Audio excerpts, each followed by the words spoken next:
നമസ്കാരം, സകലമാന കേരളത്തിലേക്ക് സ്വാഗതം. ആദ്യം നോക്കാം പ്രധാന വാർത്തകൾ. മൂന്നാർ എക്കോ പോയിന്റിലെ ടൂറിസ്റ്റ് ബസ് അപകടത്തിൽ മരണം 3 നിരവധി പേർക്ക് പരിക്ക്. അപകടത്തിൽപ്പെട്ടത് കന്യാകുമാരിയിൽ നിന്നുള്ള സംഘം. കോട്ടയത്ത് ബാർ ജീവനക്കാരന്റെ ക്രൂരത. മദ്യത്തിന്റെ അളവ് ചോദ്യം ചെയ്തയാൾക്ക് മർദ്ദനം. സംഭവം വെമ്പള്ളിയിലെ ഏകചക്ര ബാറിൽ. ബാർ ജീവനക്കാരൻ ബിജു അറസ്റ്റിൽ. ആനയ്ക്കും പുലിക്കും പിന്നാലെ നാടിറങ്ങി കാട്ടുപന്നികളും. ആലപ്പുഴ മാന്നാറിൽ കാട്ടുപന്നി കുറുകെ ചാടി സൈക്കിൾ യാത്രക്കാർക്ക് പരിക്ക്. കോഴിക്കോട് നരിക്കുനിയിൽ കാട്ടുപന്നി ആക്രമണത്തിൽ യുവാവ് രക്ഷപ്പെട്ടത് തലനാരിഴയ്ക്ക്. പുനലൂരിൽ വീണ്ടും പുലിയുടെ ആക്രമണം. കോട്ടയം റാഗിംഗ് കേസ് പ്രതികൾ പോലീസ് കസ്റ്റഡിയിൽ. വിശദമായി ചോദ്യം ചെയ്യുമെന്ന് പോലീസ്. നാളെ കോളേജിലെത്തിച്ച് തെളിവെടുപ്പ് നടത്തും. മലപ്പുറം അരീക്കോട്ടെ സെവൻസ് ഫുട്ബോൾ അപകടത്തിൽ സംഘാടകർക്കെതിരെ കേസ് അനുമതിയില്ലാത്ത കരിമരുന്ന് പ്രയോഗത്തിനും പടക്കം പൊട്ടിച്ചതിനും. പരിക്കേറ്റത് 40ഓളം പേർക്ക്.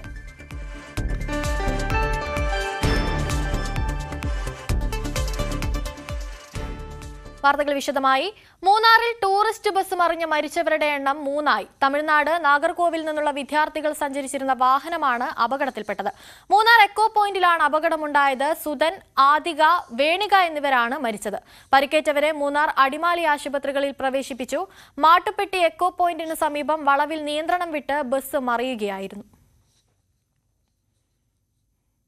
തിരുവനന്തപുരം കല്ലറ കാരേറ്റ് റോഡിൽ ടോറസ് ലോറി കടയിലേക്ക് പാഞ്ഞു കയറി 5 പേർക്ക് പരിക്കേറ്റു. 3 പേരുടെ നില ഗുരുതരമാണ്. ഇവരെ തിരുവനന്തപുരം മെഡിക്കൽ കോളേജ് ആശുപത്രിയിൽ പ്രവേശിപ്പിച്ചു. അമിത വേഗതയിലായിരുന്ന ലോറി എതിരെ വന്ന KSRTCയിൽ ഇടിക്കാതിരിക്കാനായി ഇടതുവശത്തേക്ക് വെട്ടിച്ചപ്പോൾ നിയന്ത്രണം നഷ്ടപ്പെടുകയായിരുന്നു.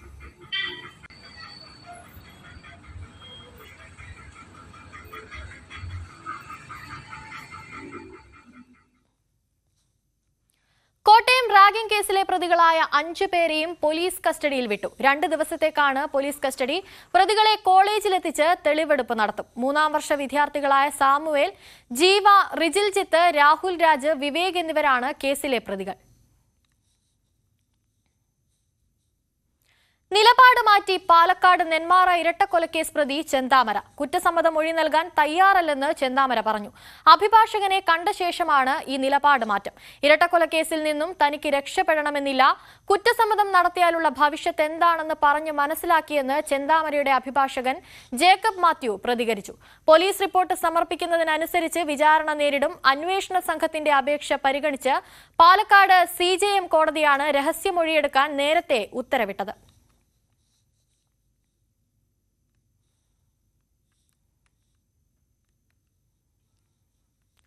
നിലപാട് മാറ്റി ചെന്താമര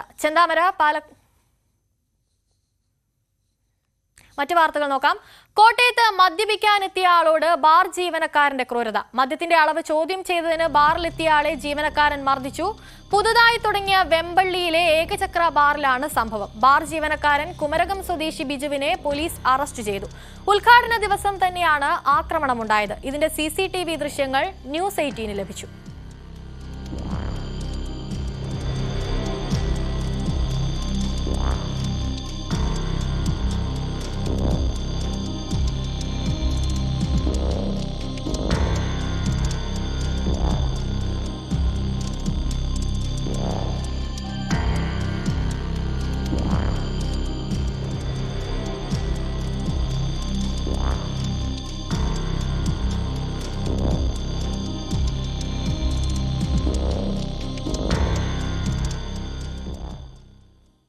പ്രളയത്തിൽ തകർന്ന പാലം നിർമ്മിക്കാൻ മുൻകൈയെടുത്ത MLAക്ക് സ്വീകരണമൊരുക്കി നാട്ടുകാർ. കോഴിക്കോട് തിരുവമ്പാടിയിൽ MLA ലിൻഡോ ജോസഫിനെയാണ് നാട്ടുകാർ ആദരിച്ചത്. കാരശ്ശേരി പഞ്ചായത്തിലെ പാലിയിൽ തടപ്പറമ്പ് പ്രദേശവാസികളെ മുക്കമങ്ങാടിയുമായി ബന്ധപ്പെടുത്തുന്നതാണ് തൃക്കുടമണ്ണ ക്ഷേത്രകടവിലെ തൂക്കുപാലം. തൃക്കുടമണ്ണ ക്ഷേത്രത്തിൽ എത്തുന്നവർക്കും ഉപകാരപ്രദമായ തൂക്കുപാലം കഴിഞ്ഞ പ്രളയത്തിലാണ് പൂർണ്ണമായും തകർന്നത്. കാരശ്ശേരി പഞ്ചായത്ത് നിർമ്മിച്ച തൂക്കുപാലം പുനർനിർമ്മിക്കണമെന്ന് നാട്ടുകാരും ക്ഷേത്ര കമ്മിറ്റിയും നിരന്തരം ആവശ്യപ്പെട്ടെങ്കിലും വലിയ തുക മുടക്കി പാലം പുനർനിർമ്മിക്കാൻ പണമില്ലെന്ന് പഞ്ചായത്ത് അറിയിച്ചതോടെ നാട്ടുകാരും തൃക്കുടമണ്ണ ക്ഷേത്ര കമ്മിറ്റിയും സ്ഥലം MLA ലിൻഡോ ജോസഫിനും അന്നത്തെ MP രാഹുൽ ഗാന്ധിക്കും നിവേദനം നൽകിയിരുന്നു. തുടർന്നാണ് തൂക്കുപാലം പുതുക്കിപ്പണിയാൻ സംസ്ഥാന ബജറ്റിൽ സർക്കാർ 2 കോടി രൂപ അനുവദിച്ചത്. തങ്ങളുടെ ഏറെക്കാലത്തെ ആവശ്യം നിറവേറ്റാൻ ഇടപെട്ടതിന്റെ സന്തോഷത്തിലാണ് MLAക്ക് നാട്ടുകാർ സ്വീകരണം നൽകിയത്. നടപടികൾ പൂർത്തീകരിച്ച് 1 വർഷത്തിനകം പാലം പണി പൂർത്തിയാക്കി നാടിന് സമർപ്പിക്കുമെന്ന് MLA പറഞ്ഞു. വളരെ വേഗത്തിൽ പദ്ധതി നടപ്പിലാക്കണമെന്നുള്ളതാണ് നമ്മൾ ആഗ്രഹിക്കുന്നത്. വരാൻ വേണ്ടി പോകുന്ന ശിവരാത്രി മഹോത്സവത്തിന്റെ ഭാഗമായി നടക്കുന്ന സംഘാടക സമിതിയിൽ MLA എന്ന നിലയിൽ ഇപ്പോൾ ഉറപ്പ് നൽകിയിട്ടുള്ളത് വരുന്ന ശിവരാത്രി 2026 ശിവരാത്രി മഹോത്സവത്തിന് മുന്നോടിയായി ഈ പ്രവൃത്തി പൂർത്തീകരിച്ച് നാടിന് സമർപ്പിക്കണമെന്നാണ് ആഗ്രഹിക്കുന്നത്. സ്കൂൾ വിദ്യാർത്ഥികൾ ഉൾപ്പെടെ നിരവധി ആളുകൾ ഉപയോഗിച്ചിരുന്ന തകർന്ന പാലം പുതുക്കിപ്പണിയാൻ സാഹചര്യം ഒരുങ്ങിയതിൽ നാട്ടുകാരും സന്തോഷം പങ്കിട്ടു. തൃക്കുടമണ്ണ തൂക്കുപാലത്തിന് വേണ്ടി 2 കോടി അനുവദിച്ച അതിൽ വളരെയധികം സന്തോഷമുണ്ട്. നമ്മുടെ MLAക്ക് പ്രത്യേകം അഭിനന്ദനം രേഖപ്പെടുത്തുകയാണ്.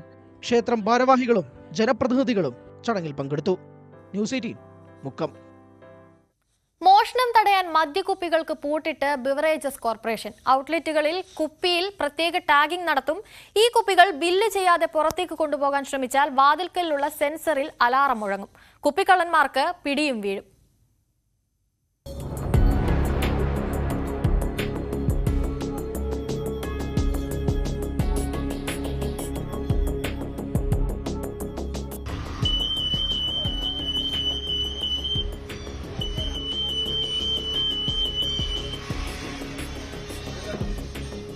ഇങ്ങനെ കറങ്ങി നിന്ന് കുപ്പിയുമെടുത്ത് മുങ്ങുന്നവർ ജാഗ്രതയിൽ. മദ്യക്കുപ്പി മോഷണം ബെവ്കോ ഔട്ട്ലെറ്റുകളിൽ ഇനി നടക്കില്ല. ആരെങ്കിലും അതിന് ശ്രമിച്ചാൽ ദാ ഇങ്ങനെ പിടിവീഴും.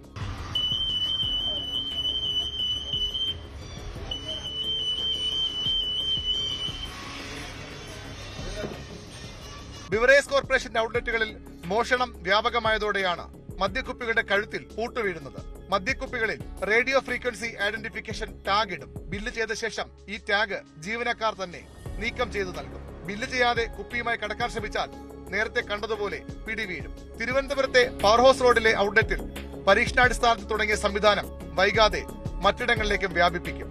ടാഗിന് പുറമെ കുപ്പികളിൽ പ്രത്യേക ബാർകോഡ് ഒട്ടിക്കാനും ആലോചനയുണ്ട്. 4 ലക്ഷത്തിലേറെ രൂപയുടെ മദ്യമാണ് സമീപ മാസങ്ങളിൽ ബെവ്കോയുടെ ഔട്ട്ലെറ്റുകളിൽ നിന്ന് മോഷണം പോയത്.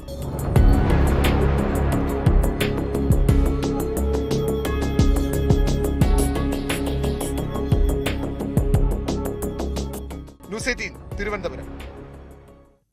ആലപ്പുഴ തുറവൂർ അരൂർ ഉയരപ്പാത നിർമ്മാണ മേഖലയിൽ വീണ്ടും അപകടം. JCB ഇടിച്ച് ബൈക്ക് യാത്രക്കാരൻ മരിച്ചു. തുറവൂർ സ്വദേശി പ്രവീൺ ആർ പൈയാണ് മരിച്ചത്. രാവിലെ 9 മണിയോടെയായിരുന്നു അപകടമുണ്ടായത്. JCB പിന്നോട്ടെടുക്കുമ്പോൾ ബൈക്കിൽ ഇടിക്കുകയായിരുന്നു.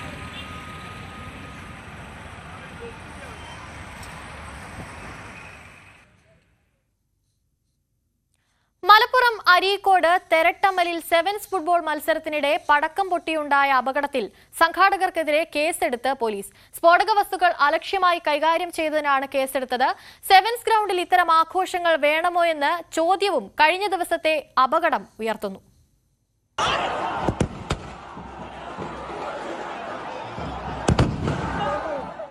മലപ്പുറം അരീക്കോടിനടുത്ത് തെരട്ടമ്മലിൽ നടന്ന സെവൻസ് ഫുട്ബോൾ മത്സരത്തിനിടെയാണ് അപകടമുണ്ടായത്. ഫൈനൽ മത്സരത്തിനായി United FC Nellikuth, KMG Mavoor എന്നീ ടീമുകൾ ഗ്രൗണ്ടിൽ ഇറങ്ങുന്നതിന് മുൻപായിരുന്നു കരിമരുന്ന് പ്രയോഗം. ചൈനീസ് പാക്കറ്റ് കതിനകളാണ് വെടിക്കെട്ടിന് ഉപയോഗിച്ചിരുന്നത്.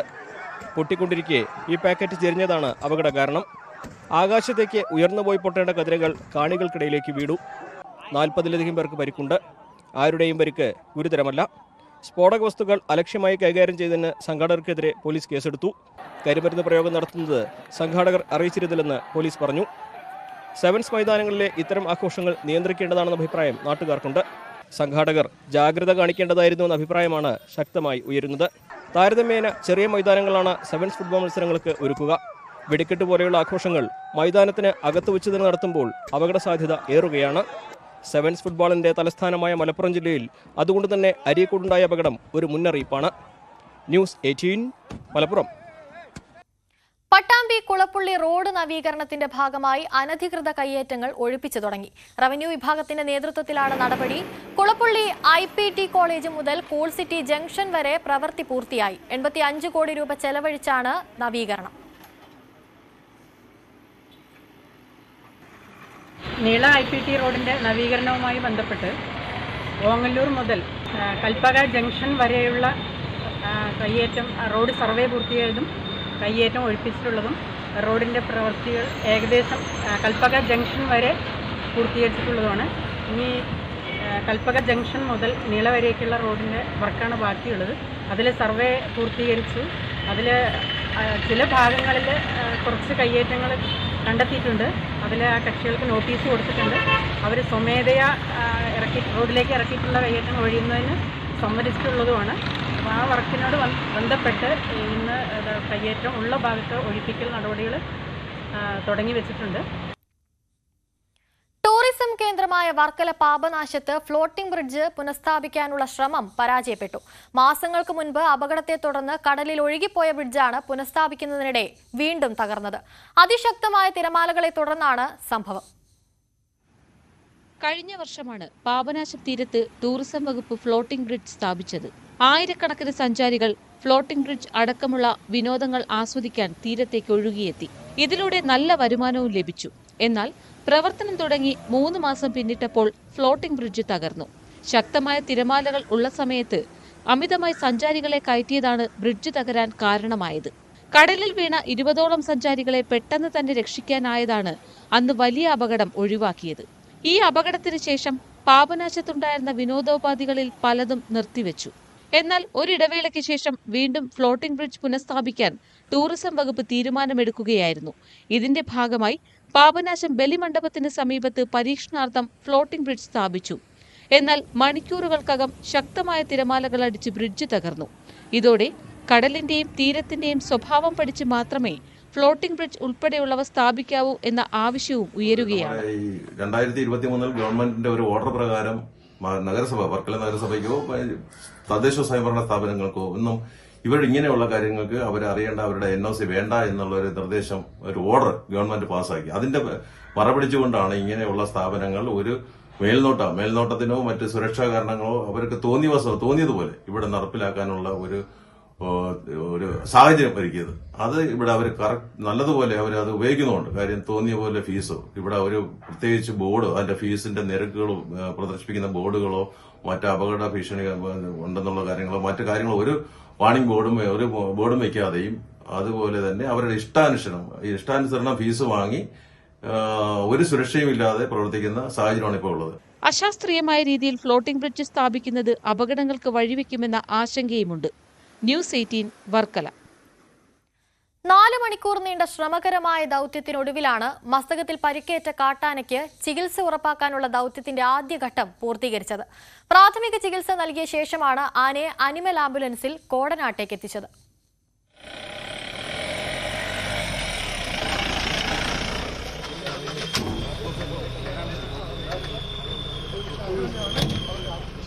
രാവിലെ 5:30ഓടെയാണ് ഡോക്ടർ അരുൺ സക്രിയയുടെ നേതൃത്വത്തിലുള്ള ദൗത്യസംഘം വനത്തിൽ പ്രവേശിച്ചത്. 4 ഡോക്ടർമാരും വനപാലകരുമടക്കം 120 പേരടങ്ങുന്ന സംഘം. വനത്തിൽ പ്രവേശിച്ച ദൗത്യസംഘം ആദ്യം കണ്ടത് പുഴ മുറിച്ചു കിടക്കുന്ന മറ്റൊരു ആനക്കൂട്ടത്തെ. 6:30ഓടെ മസ്തകത്തിൽ പരിക്കേറ്റ ആനയെ ലൊക്കേറ്റ് ചെയ്തു. ഏഴാറ്റുമുഖം ഗണപതി എന്ന മറ്റൊരു കാട്ടുകൊമ്പനൊപ്പമായിരുന്നു സഞ്ചാരം.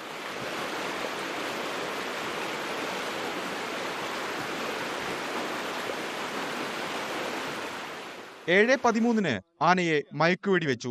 ഒരു റൗണ്ട് മയക്കുവെടി അതിന് നൽകിയിട്ടുണ്ട് എന്ന് അറിയാനായിട്ട് സാധിക്കുന്നു. ഇപ്പോൾ ആന അവിടെ നിൽക്കുകയാണ്. മറ്റാനയും അതിന് കൂടെയുണ്ട്.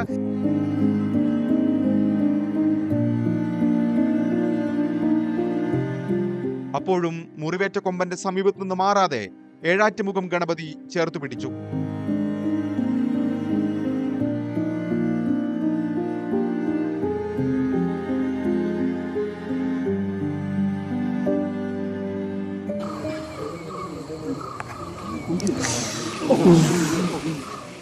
ഏഴ് 27 ആന മയങ്ങി വീണു. സമീപത്തു നിന്നും മാറാതെ നിന്ന ഗണപതിയെ തുരത്താൻ ആകാശത്തേക്ക് വനപാലകർ റബ്ബർ ബുള്ളറ്റ് പ്രയോഗിച്ചു. ശബ്ദം കേട്ട് ഭയന്ന ഗണപതി കാട്ടിലേക്ക്.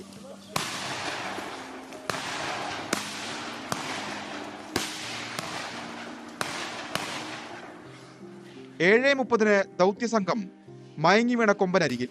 പിന്നാലെ സുരേന്ദ്രൻ, വിക്രം, കുഞ്ചു എന്നീ കുങ്കിയാനകളും. പ്രാഥമിക ചികിത്സ നൽകിയ ശേഷം 3 കുങ്കിയാനകളെയും ഉപയോഗിച്ച് കാട്ടാനയെ ഉയർത്താൻ ശ്രമം തുടങ്ങി. മയക്കത്തിനിടയിലും ലോറിയിൽ കയറ്റുന്നത് പ്രതിരോധിക്കാൻ ശ്രമിച്ചു കാട്ടാന. 9:05 കാട്ടാന എനിമൽ ആംബുലൻസിൽ.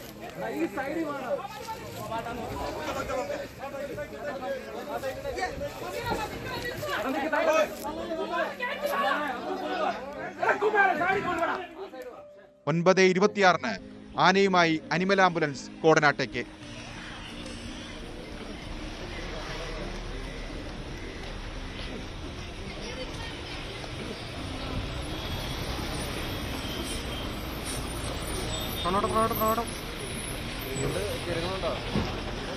KP ധനേഷിനൊപ്പം ഡാനി പോൾ, ന്യൂസ് 18.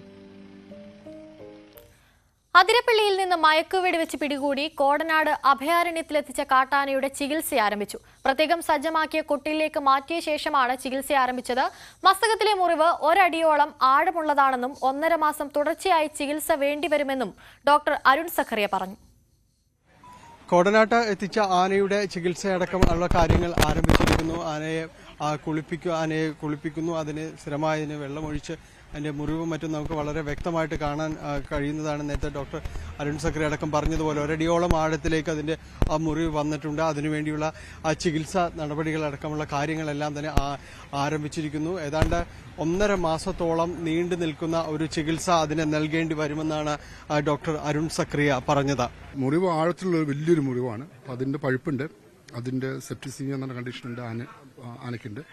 അപ്പോൾ ഇത് ചെയ്യാനുള്ള മരുന്നൊക്കെ കൊടുത്തു. ഇനി കണ്ടിന്യൂസ് ആയിട്ട് ഒരു 1.5 മാസം കണ്ടിന്യൂസ് ആയിട്ട് ട്രീറ്റ് ചെയ്യേണ്ടി വരും. അതിനുള്ള ചികിത്സ അടക്കമുള്ള നടപടികളും കാര്യങ്ങളും ആരംഭിച്ചിട്ടുണ്ട്. ഇനി ഇതിന് വേണ്ടിയുള്ള ഒരു പ്രത്യേക സംഘത്തെ രൂപീകരിച്ചതായിട്ട് പറയുന്നു. 1.5 മാസവും കൃത്യമായൊരു മോണിറ്ററിംഗ് ഇതിന്റെ കാര്യത്തിലുണ്ടാകും. ആരോഗ്യാവസ്ഥ സംബന്ധിയായ കാര്യങ്ങളിൽ ഉണ്ടാകും.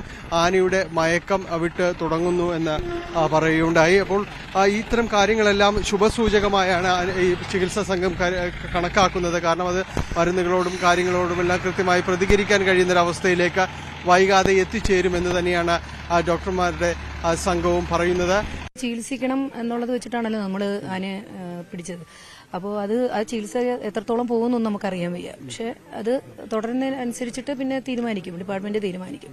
അത്യന്തം ദുഷ്കരമായ ഒരു ദൌത്യമാണ് വനം വകുപ്പ് അടക്കം ചേർന്ന് പൂർത്തീകരിക്കുന്നത്. ഇന്ന് രാവിലെ ഈ ദൌത്യത്തിലേക്ക് ഇറങ്ങുമ്പോൾ ആശങ്കകൾ നിരവധിയായിരുന്നു. പ്രത്യേകിച്ച് മയക്കുവെടിയേറ്റ കൊമ്പന് സമീപം മറ്റൊരു കൊമ്പൻ കൂടി നിലയുറപ്പിച്ചതെല്ലാം തന്നെ ആശങ്കയ്ക്ക് ഇട നൽകിയിരുന്നു. എന്നാൽ അതിനെല്ലാം മറികടന്നുകൊണ്ട് കൃത്യമായ പ്ലാനിങ്ങോടുകൂടി വനം വകുപ്പിന് ഈ ദൌത്യം പൂർത്തിയാക്കാൻ കഴിഞ്ഞുവെന്നതാണ് ഏറ്റവും ആശ്വാസകരം.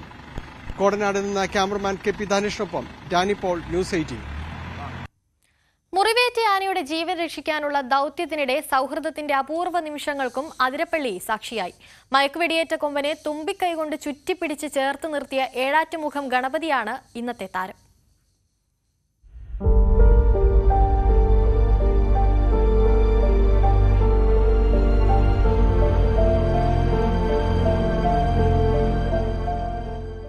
ആ മയക്കുവെടി ശിക്ഷിക്കാനാണോ രക്ഷിക്കാനാണോ എന്ന് കാട്ടുകൊമ്പന്മാർക്കറിയില്ലല്ലോ.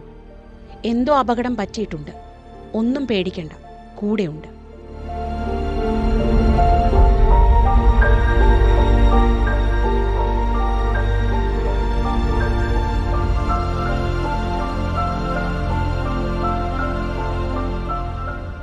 ഈ നിമിഷങ്ങൾ മനുഷ്യഭാഷയിലേക്ക് തർജ്ജമ ചെയ്താൽ ഒരുപക്ഷെ ഇങ്ങനെയായിരിക്കും. മുറിവേറ്റ ആന ഇന്ന് വനം വകുപ്പിന്റെ ദൌത്യസംഘത്തിന്റെയും മാധ്യമങ്ങളുടെയും ദൃശ്യപരിധിയിലേക്ക് വന്നപ്പോൾ മുതൽ നാട്ടുകാർ ഏഴാറ്റുമുഖം ഗണപതി എന്ന് വിളിക്കുന്ന കാട്ടാനയും കൂടെയുണ്ടായിരുന്നു. സുരക്ഷ ഉറപ്പാക്കാൻ എന്ന പോലെ. പെട്ടെന്നാണ് മയക്കുവെടിയേറ്റത്. ആദ്യം മസ്തകം ചേർത്ത് വെച്ച് കൂടെ നിന്നു. പിന്നെ തുമ്പിക്കൈകൊണ്ട് ചുറ്റിപ്പിടിച്ചു. താഴെ വീഴാതിരിക്കാൻ ചേർത്ത് നിർത്തിയെങ്കിലും വെടിയേറ്റ ആന പതിയെ കുഴഞ്ഞു വീണു.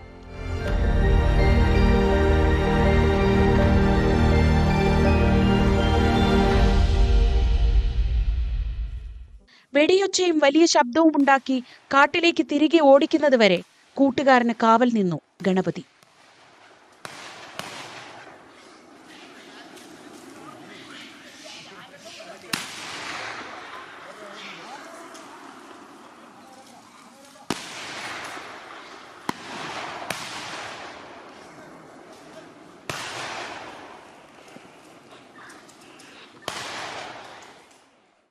മനുഷ്യനേക്കാൾ ശക്തമായ ബന്ധങ്ങൾ സൂക്ഷിക്കുന്ന സാമൂഹ്യ ജീവിയാണ് ആനയെന്ന് പലപ്പോഴും പറയാറുണ്ട്. അത് നമ്മൾ മനുഷ്യർക്ക് മുന്നിൽ അപൂർവമായേ പ്രകടമാക്കാറുള്ളൂ. ജൈവബന്ധത്തിന്റെ അത്തരമൊരു അസാധാരണ നിമിഷമാണ് ഇന്ന് നമ്മൾ കണ്ടത്. News desk, news 18. തൃശൂർ താമരവെള്ളച്ചാലിൽ 60കാരനെ കാട്ടാന ചവിട്ടിക്കൊന്നു. ആദിവാസിയായ പ്രഭാകരനാണ് കൊല്ലപ്പെട്ടത്. വനവിഭവങ്ങൾ ശേഖരിക്കാൻ പോകുന്നതിനിടെയാണ് പ്രഭാകരൻ കാട്ടാനയുടെ മുന്നിൽപ്പെട്ടത്. തൃശൂർ താമരവെള്ളച്ചാലിൽ പീച്ചി പോലീസ് സ്റ്റേഷൻ പരിധിയിൽ 4 കിലോമീറ്റർ ഉൾവനത്തിൽ കരടിപ്പാറ തോണിക്കലിലാണ് സംഭവം. പാണഞ്ചേരി 14-ാം വാർഡിലെ താമരവെള്ളച്ചാൽ സങ്കേതത്തിലെ മലയൻ വീട്ടിൽ പ്രഭാകരനാണ് കൊല്ലപ്പെട്ടത്. പുന്നക്കായ പെറുക്കാൻ വനത്തിൽ പോയതാണ് പ്രഭാകരനും മരുമകൻ സുരേന്ദ്രനും. സുരേന്ദ്രനാണ് ആദ്യം കാട്ടാനക്ക് മുന്നിൽപ്പെട്ടത്. സുരേന്ദ്രൻ ഓടിമാറി. പക്ഷേ പ്രഭാകരനെ കാട്ടാന ആക്രമിക്കുകയായിരുന്നു. കാട്ടാനയുടെ അടിയേറ്റ് വീണ പ്രഭാകരനെ ചവിട്ടി കൊലപ്പെടുത്തി. സ്ഥിരമായി കാട്ടാന ഇറങ്ങുന്ന പ്രദേശമാണിത്. താമരവെള്ളച്ചാലിൽ കാട്ടാന കിണറ്റിൽ വീണ സംഭവം നേരത്തെ റിപ്പോർട്ട് ചെയ്തിരുന്നു. പീച്ചി ഡാമിന്റെ റിസർവോയറിനോട് ചേർന്ന പ്രദേശം കൂടിയാണിത്. മീൻ പിടിച്ചും വനവിഭവങ്ങൾ ശേഖരിച്ചുമാണ് താമരവെള്ളച്ചാലിൽ ആദിവാസികളുടെ ഉപജീവനം. സംസ്ഥാനത്ത് 2 മാസത്തിനിടെ കാട്ടാനയുടെ ആക്രമണത്തിൽ 12 പേരാണ് കൊല്ലപ്പെട്ടത്. ന്യൂസ് 18 തൃശൂർ. വേനൽ കടക്കുന്നതോടെ സംസ്ഥാനത്ത് വന്യമൃഗശല്യം രൂക്ഷമാവുകയാണ്. മലയോര മേഖലയിൽ മാത്രമല്ല മറ്റിടങ്ങളിലും കാട്ടുപന്നികൾ വ്യാപക നാശമാണ് വരുത്തുന്നത്. കോഴിക്കോട് നരിക്കുനിയിൽ കാട്ടുപന്നിയുടെ ആക്രമണത്തിൽ നിന്ന് യുവാവ് രക്ഷപ്പെട്ടത് തലനാരിഴയ്ക്കാണ്. വീട്ടിന്റെ വരാന്തയിലിരുന്ന് പത്രം വായിക്കുകയായിരുന്ന പാലങ്ങാട് സ്വദേശി സലീമിന് നേരെയാണ് കാട്ടുപന്നി പാഞ്ഞെടുത്തത്. ഇത് കണ്ട സലീം പെട്ടെന്ന് വീടിനുള്ളിലേക്ക് കയറിയതിനാൽ അപകടം ഒഴിവായി.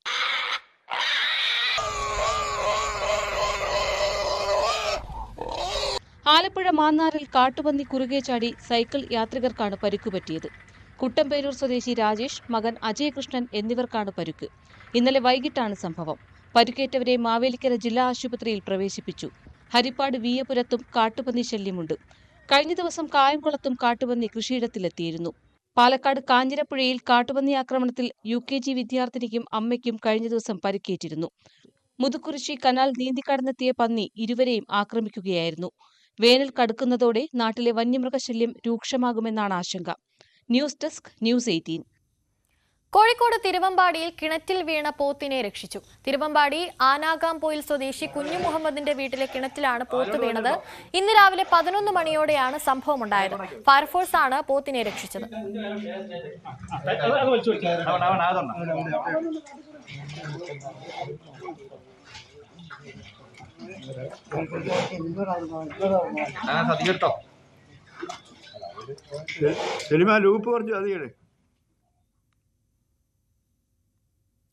കൊല്ലം പുനലൂരിൽ വീണ്ടും പുലിയുടെ ആക്രമണം. പുന്നല ചെമ്പ്രാമൺ സ്വദേശി സുഭദ്രയുടെ തൊഴുത്തിൽ കെട്ടിയിരുന്ന പോത്തിനെ പുലി ആക്രമിച്ചു. 2 ദിവസം മുൻപ് പുലി പശുവിനെ ആക്രമിച്ചിരുന്നു.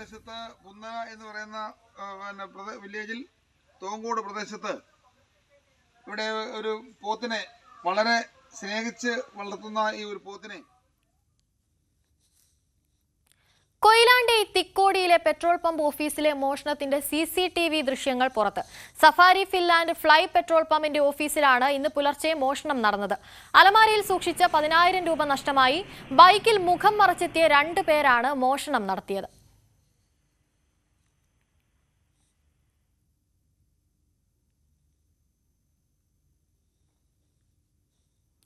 കൊല്ലം അഞ്ചലിൽ വീട് കുത്തി തുറന്ന് മോഷണം. പോലീസ് സ്റ്റേഷന് സമീപത്തുള്ള വീട്ടിലാണ് മോഷണം നടന്നത്. വീടിന്റെ മുൻവശത്തെ കതക് പൊളിച്ചാണ് മോഷ്ടാവ് അകത്ത് കയറിയത്. പാത്രങ്ങളും മറ്റ് സാധനങ്ങളും കിണറ്റിലെ മോട്ടറും നഷ്ടമായി. 2 മാസത്തിനിടയിൽ അഞ്ചൽ പോലീസ് സ്റ്റേഷൻ പരിധിയിൽ നിരവധി മോഷണങ്ങളാണ് നടന്നത്. പട്ടാമ്പി ആമയൂരിൽ ലോറിക്ക് പിറകിൽ കാറിടിച്ച് 3 സ്ത്രീകൾക്ക് പരിക്കേറ്റു. കൊപ്പത്ത് നിന്ന് പട്ടാമ്പി ഭാഗത്തേക്ക് വന്ന കാർ നിർത്തിയിട്ടിരുന്ന ലോറിക്ക് പിറകിൽ ഇടിക്കുകയായിരുന്നു. പരിക്കേറ്റ ഒരാളുടെ നില ഗുരുതരമാണ്. കേബിൾ TV ഓപ്പറേറ്റേഴ്സ് അസോസിയേഷന്റെ കൊല്ലം ജില്ലാ കൺവെൻഷൻ നടന്നു. മൺട്രോത്തുരുത്തിൽ നടന്ന ചടങ്ങ് COA സംസ്ഥാന പ്രസിഡന്റ് പ്രവീൺ മോഹൻ ഉദ്ഘാടനം ചെയ്തു. തിരുവനന്തപുരത്ത് നടക്കുന്ന 14ാമത് സംസ്ഥാന കൺവെൻഷന്റെ ഭാഗമായാണ് കൺവെൻഷൻ സംഘടിപ്പിച്ചത്. ചടങ്ങിൽ COA പ്രതിനിധികളും പ്രവർത്തകരും പങ്കെടുത്തു. എഴുത്തുകാരനും അധ്യാപകനും തിരക്കഥാകൃത്തുമായ ശ്രീവരാഹം ബാലകൃഷ്ണൻ അന്തരിച്ചു. ഇലവങ്കോട് ദേശം, സ്വാതി തിരുനാൾ, സ്നേഹപൂർവ്വം മീര, അശ്വതി എന്നീ ചിത്രങ്ങൾക്ക് തിരക്കഥ എഴുതി ഈടും ഭംഗിയുമാണ് ഹാൻഡെക്സിന്റെ ഈടും പാവും എന്ന പ്രശസ്തമായ പരസ്യവാചകം എഴുതിയതും ശ്രീവരാഹം ബാലകൃഷ്ണനാണ്. വിവിധ സർക്കാർ കോളേജുകളിൽ ഇംഗ്ലീഷ് അധ്യാപകനായിരുന്നു. 12 വർഷത്തോളം കേരള രാജ്ഭവനിൽ പബ്ലിക് റിലേഷൻസ് ഓഫീസറായും പ്രവർത്തിച്ചു. ഗോപു നന്ദിലത്ത് ജിമാർട്ട് ഉപഭോക്താക്കൾക്കായി ഒരുക്കിയ ബെൻസ ഓഫറിന്റെ വിജയികളെ പ്രഖ്യാപിച്ചു. നന്ദിലത്ത് ജിമാർട്ട് ഇടപ്പള്ളി ഷോറൂമിൽ വെച്ച് നടന്ന ചടങ്ങിൽ ഹൈബി ഈഡൻ MP വിജയികളെ പ്രഖ്യാപിച്ചത്. ഒന്നാം സമ്മാനമായ ബെൻസ് കാർ ആറ്റിങ്ങൽ സ്വദേശി നാസർ സ്വന്തമാക്കി. 2025 ഫെബ്രുവരി 20 മുതൽ മെയ് 31 വരെ നീണ്ടു നിൽക്കുന്ന ചിലാക്സ് ഓഫർ നന്ദിലത്ത് ജിമാർട്ടിൽ ആരംഭിച്ചു. ഈ ഓഫറിലൂടെ AC-കൾ കേരളത്തിൽ മറ്റാർക്കും നൽകാനാകാത്ത വിലക്കുറവിൽ പർച്ചേസ് ചെയ്യാം. ചടങ്ങിൽ group chairman Gopu Nandilath, executive director Arjun Nandilath, director Aishwarya Nandilath, Gopi Nandilath, group CEO Subair AP, administrative manager Joy NP എന്നിവർ പങ്കെടുത്തു. ഗോപു നന്ദിലത്ത് ജിമാർട്ടിന്റെ ബെൻസ ഓഫറിന്റെ നറുക്കെടുപ്പാണ് ഇന്നിവിടെ നടന്നത്. ബഹുമാനപ്പെട്ട MP IB ഈഡൻ അവറുകളാണ് നറുക്കെടുപ്പ് നടത്തിയത്. അതിന്റെ വിജയി ആറ്റിങ്ങൽ സ്വദേശിക്കാണ് ലഭിച്ചത്. നാസർ എന്ന വ്യക്തിക്കാണ് ബെൻസ് കാർ വിജയായി പ്രഖ്യാപിച്ചിരിക്കുന്നത്. ഇവിടെ ചില്ലാക്സ് ഓഫർ സീസൺ 2ന്റെ ലോഞ്ചാണ് ഇന്നിവിടെ നടന്നിരിക്കുന്നത്. കഴിഞ്ഞ വർഷവും നമ്മൾ ചില്ലാക്സ് തന്നെയാണ് ചെയ്തത്. അതിന്റെ സീസൺ 2ൽ ഇത്തവണ വളരെയധികം പ്രത്യേകതകളുണ്ട്. എല്ലാ വർഷവും ഉള്ള പോലെ തന്നെ അതിനേക്കാൾ ഉപരി എല്ലാ ബ്രാൻഡുകളുടെയും ഏത് പ്രൈസ് റേഞ്ചിൽ നോക്കിയാലും ഒരു കസ്റ്റമർക്ക് ഒരു ഉപഭോക്താവിന് വന്ന് സെലക്ട് ചെയ്യാനും, അതുപോലെ തന്നെ വളരെയധികം ക്യാഷ് ബാക്ക് ഓഫർ ആയാലും ഡിസ്കൗണ്ടുകളായാലും അതിനു പുറമെയാണ് ചില്ലാക്സ് ഓഫർ ഒരു കസ്റ്റമർക്ക് ലഭിക്കുക. സകലമാന കേരളം പൂർണ്ണമാകുന്നു. ഇനി പ്രൈം ഡിബേറ്റിൽ മഞ്ജുഷ് ഗോപാൽ ചേരും. നമസ്കാരം.